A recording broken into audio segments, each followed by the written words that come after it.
Hey, good morning to everybody. Happy Monday. It's Daryl here. It's bright and freaking early, man. It's 3 a.m. here in Connecticut on the East Coast. Okay, I haven't done a recovery video in a few days, about a week or so, I don't know.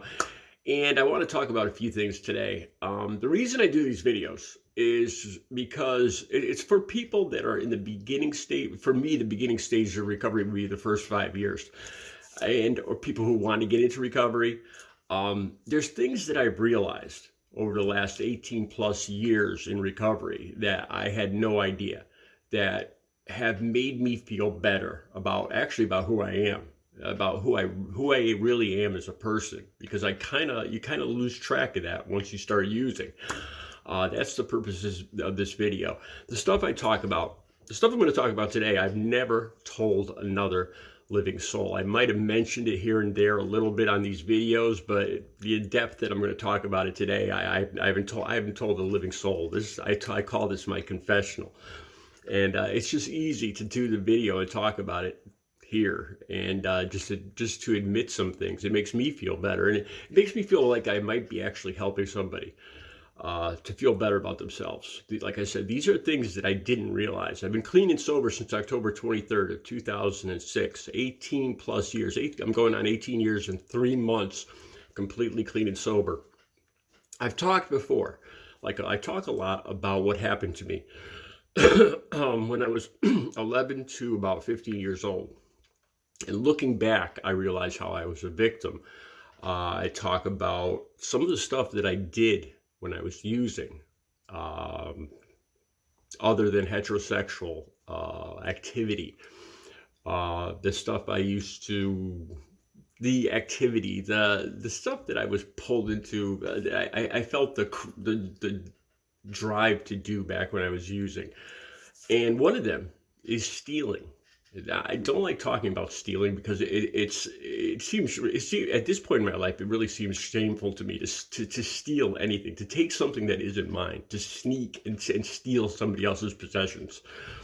One of the reasons I'm talking about this morning is in the morning when I start working out and I'm cleaning the house, I'm looking through the news feeds to come up with a video, to come up with a subject to talk about with you guys. A lot of times I'll put the TV on in the background, and the show that I put on in the morning is Jail. It's one of the jail lockdown TV shows. And watching this, it kind of scares me because it makes me feel good. It makes me feel thankful. I think that's the best way to describe it, because I know that's where I would be if I hadn't gotten clean and sober. You know, I see these people that are just going in and out of jail, in and out of jail, and on these TV shows. And I'd say 90 to 95% of these people are in jail because of something to do with drugs. And I've been clean and sober for 18 years. If I hadn't been clean and sober, I guarantee that would be me on TV, or not on TV, but in jail. When I first got clean and sober, here's something interesting I never told anybody else before either. The first year or so I got clean and sober, I would go into the city next door to the town I live in, and there's a courthouse, Waterbury Courthouse, and I would go in there. Sometimes I would just go in and watch trials or watch people to show up. Like if I had a little spare time, if I was going to drop off some of my artwork or buy some more supplies or something like that down in the city. And I don't know, it made me feel good. It made me feel, not good, but it made me feel thankful, because I knew that's where I would be. Like on that day, if I hadn't got clean and sober, there's a good chance that I would have been one of these people going in to talk to the prosecutor, going to stand in front of the judge, going into lockup. And, it was a reminder of how good, how thankful I should be that I changed my life. I did that. I probably did that about maybe 5 times. I would go and actually watch people go into court, or I would actually watch a court session and sit in the courtroom. I don't need to do that anymore. Like I said, the reason I do this is for people I didn't realize, that I am a good person, and I didn't realize that. And I've changed over the years, and I used to steal. Now, when I used to steal, I used to shoplift. And like I said, it doesn't feel good to say that at all. To me, it's just one of the most shameful things I could think of doing. The sneaking. And, and to take something that isn't mine, even if it's from a store, because now I realize that somebody is going to have to pay for that. And the bottom line is it's not mine. And just the underhandedness of it, the sneaking of it, just really makes me feel shameful that I ever did this. Back when I was using heroin, I snorted heroin. Over the years, I did heroin every day for probably about 8 years. At the max, at the top end of my addiction, I was cross addicted to crack, heroin, liquor. I would get up in the morning, and my breakfast, first thing I would go to the package store. As soon as it opened at 8 o'clock, I would go borrow some money from my mother. She was a mail lady, and she'd be on her postal route. She would just leave the post office and start her route, and I would go and make up some stupid excuse every day for 40 or 50 bucks. I was in my 30s. Looking back, and I'm so ashamed of having done this. And I would go to the package store as the first thing, and I would get a half pint of Jägermeister and just nail it down in one shot every morning. That was my breakfast, just to kind of steady my nerves. Then immediately I would have to go get heroin, at least 5 to 10 bags of heroin. That's $35 to $70, half bundle or bundle. And then I would try to get more money maybe through stealing or going back to my family or pawning whatever I had. And then I would use crack in the afternoon, and I would just alternate, highs and lows all through the afternoon. That was my day. That's what I consumed day in and day out. When I used heroin, for some reason, I had more. I don't know if it was because I was relaxed, because I could go into a store. And I tended to steal a lot. I tended to shoplift a lot when I was using heroin. I remember specific times. I'd go pick one of my friends up, and I'd have a whole bunch of the drug on me, and I would share it with my friend, and we'd go to the mall, and I'd say, watch this. And I would go into a store, and I'd just go up and down the aisles, sticking things in my coat, and from store to store to store in the mall, and then just go out, put it in my car, go back in, go to another store. I mean, like I said, this, to me, it's shameful now, but I did this. And I would go home with things that I had no use for, like t-shirts. I remember stealing puzzles, and t-shirts, and necklaces, and lotion, and I would sell it. I wouldn't steal it for any particular purpose to sell to anybody, but I would sell it for here and there. I got caught a few times. I still remember I went into a grocery store, a big chain grocery store, with one of my friends. And here's the thing: I had a bundle of heroin on me at the time, and luckily I put it in my trunk. I locked it in my trunk before I went into the store with my friend, and I got caught. And luckily it was in my trunk, so I didn't get caught with it, because they searched me and they called the police. I stole 2 VHS tapes. This was back in the 90s, obviously. It was about a racehorse. I can't remember the title of the video. A famous racehorse. And I stole 2 copies of the same video, which makes no sense. I guess I thought I was going to sell it, and I was walking out of the store, and I knew I was caught. I saw the guy kind of head out the door in front of me and then stop and turn around and look at me, the store detective, and he grabbed me. Luckily, I didn't fight, because they explained that would have been a bigger charge. They called the police. They banned me from the store for a year, and I went out into the parking lot with the policeman, and he wrote down my name. He took a lot of my information and stuff. I didn't get actually arrested. And I was leaning up against the trunk of my car as I was talking to the policeman, remembering that right inside the trunk, I had 10 bags of heroin sitting there that I just put there. And it was a guy from school. That's one of the most shameful things, too. It was one of the guys that I went to high school with that became a cop and arrested me. And, it did strike me how, I was now a thieving heroin addict. And this other guy I went to school with, who I used to look down on in high school, that I got more girls than him. I was better at school. I was better at sports and all this other stuff. But now he was a cop, and he was probably doing great. He was probably married, and I was a heroin addict. And it's something I didn't even want to think about. Okay, here's the thing. Once I got clean and sober, I've never told anybody this, but I continued to steal when I was clean and sober for, I'd say probably for about 8 months. Nowhere near as much. I would steal little things that I needed that I just didn't want to pay for, because I was kind of rebuilding my credit and my money and everything, rebuilding my bank account. And I remember, like I said, this wasn't very often. It wasn't like every day. It was maybe once or twice a month, which was still wrong. I remember going to a CVS, and I just left an NA meeting that I went to every week. It was a Sunday. I left the meeting and I went to CVS to pick up a few things. And I was starting to get in shape. It was the first year that I was clean and sober. And I wanted to get vitamins or something like that. And they were very expensive. And I stuck a few of them in my jacket when I was in the store. And I started to walk out. I went and paid for a few things, and then I started to walk out. And the CVS detectives grabbed me and brought me back into the back room. And they ended up letting me go.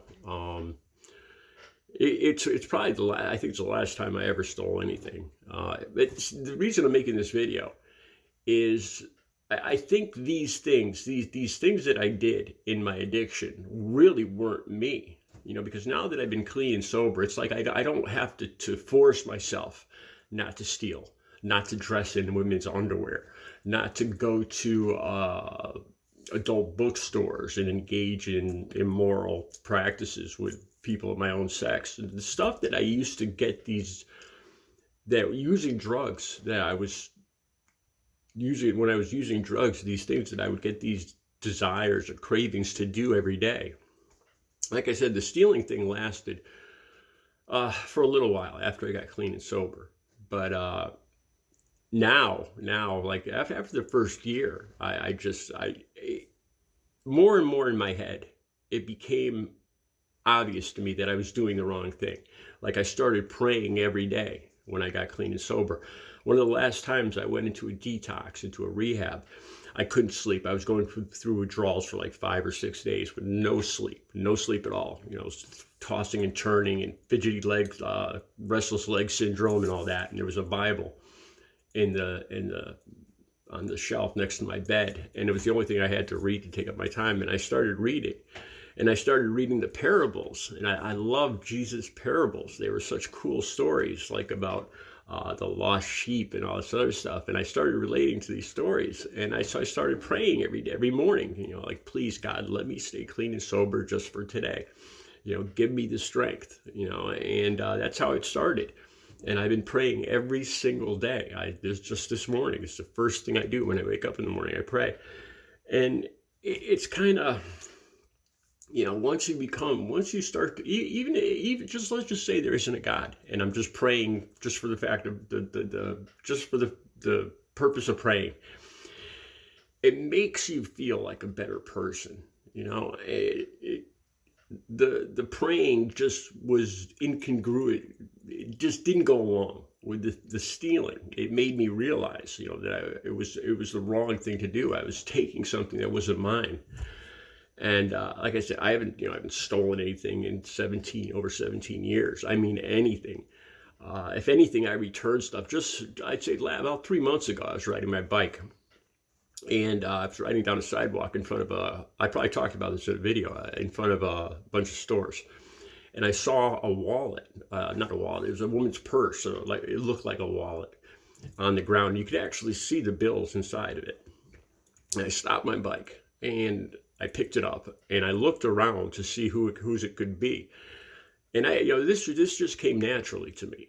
And there was a store right there in front with a door. So I figured if anybody dropped this, it's probably somebody inside this store. So I left my bike there. I walked into the store, and there was about 6 or 7 people in line.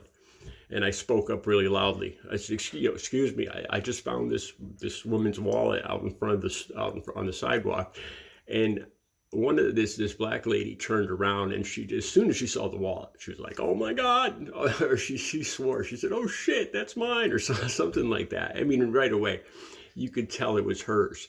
I told people this later, and they're like, "Well, how do you know it was really hers?" Because I didn't look through it for the ID or anything like that. But I'm sure it was hers, and she was very thankful that I gave it back to her. And I remember making eye contact with her. And she looked through it to make sure everything was still in it when I was getting out on my bike. Almost like she was wondering if I stole anything from her. you know, and I understand her doing that.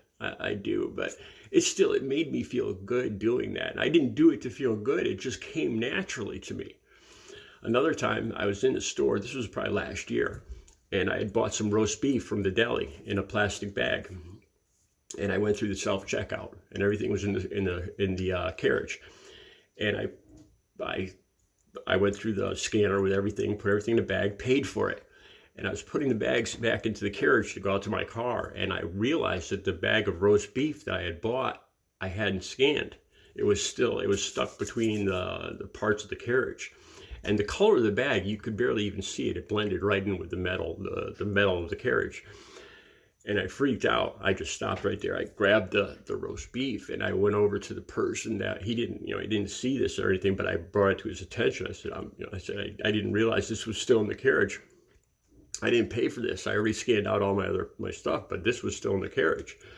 And he's like, oh, okay, just go ahead and scan it and pay for it. Like he didn't make a big deal of it. But, and after that happened, I realized, I could have easily walked out with this. I could have stolen this, but that's not who I am. That's not who I am these days. It's like, this is the real me. This is the person I was born to be, the real Daryl. That's what I call it. This is the real Daryl. And like these things, like I said, dressing in women's underwear, or going to the adult bookstores and doing all sorts of bizarre things, and stealing. These aren't things that I tried to stop doing. These are things that I just didn't want to do anymore. The urge wasn't there. It wasn't who I was. That's the reason I'm making this video. If you're still using, and there's things you're doing that you're ashamed of, and this stuff used to bother me, and it's part of the reason that I used to use. I used because I was ashamed of the stuff I was doing, and I didn't realize that once I stopped using, the urge to do these things would go away. And I realized that's not who I really was. I was doing these things. I was lying to myself. These things I was doing because I was using drugs. The drugs were influencing or changing my brain chemistry. And I would end up doing things that I would never usually think of doing, And when I was using the drugs at the time, I thought I was trying to make myself feel better because I was a bad person. I was ashamed of doing all these things. I thought I was like just trying to soothe myself for being ashamed of the terrible person that I was. And that was, I was so wrong. I was so wrong. The drugs weren't helping me. The reason I was doing these bizarre things was because of the drugs. The drugs weren't helping me to feel better about the things I was doing. I was lying to myself. That's why I'm making this video. That's the whole point of this video. If you're just getting clean and sober, if you're still using and you're doing things that you're ashamed of, don't think about it too much. Once you get clean and sober, as time goes by, you start to revert back to your real personality. The person that you were born to be, your soul, your true personality comes out. And it's a good person. It is. We are all good people. And using just does not bring out the good in us. That's what I got to say. Recovery is possible. I've been clean and sober since October 23rd of 2006. Recovery is possible. Have a good Monday.